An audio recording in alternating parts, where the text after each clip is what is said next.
Hello guys, welcome back to my YouTube channel. ఈ రోజు వెండి మరియు బంగారం ధరలు ఎలా ఉన్నాయో చూద్దాం రండి. వెండి మరియు బంగారం ధరలు అయితే తగ్గుతున్నాయండి. ఇది మంచి గుడ్ న్యూస్ అనే చెప్పొచ్చు. మరి ఈ రోజు వెండి మరియు బంగారం ధరలు ఎలా ఉన్నాయో చూసేద్దాం. ఈ రోజు ఒక కేజీ వెండి ధర 90,000 90,000. 10 గ్రాముల వెండి ధర 900 900. 24 క్యారెట్ల ప్యూర్ బిస్కెట్ 1 గ్రామ్ బంగారం ధర 7,400 7,400. 24 క్యారెట్ల ప్యూర్ బిస్కెట్ 10 గ్రాముల బంగారం ధర 74,000 74,000.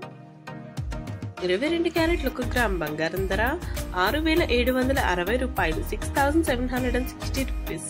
22 క్యారెట్ల 10 గ్రాముల బంగారం ధర 67,600 67,600. 916 గోల్డ్ 1 గ్రామ్ బంగారం ధర 6,770 రూపాయలు 6,770 రూపీస్. 916 గోల్డ్ 10 గ్రాముల బంగారం ధర 67,700 67,700. మనం చూసుకుంటే అండి గోల్డ్ రేట్ అయితే కాన్స్టెంట్ గా ఉందండి. అంటే ఒక్కసారిగా తగ్గి ఆ కాన్స్టెంట్ గా ఆ రేట్ లో అయితే అట్లా వెళ్తూ ఉంది. మనం పెరగడం అయితే అంత అయితే లేదు. ఉన్నా కూడా ఒక 10 రూపీస్ అట్లా ఉంది అంతే. అంతకు మించి అయితే ఏం లేదు. మీ సైడ్ గోల్డ్ రేట్ ఎలా ఉందో ఒకసారి నాకు కామెంట్ చేయండి. And thank you for watching.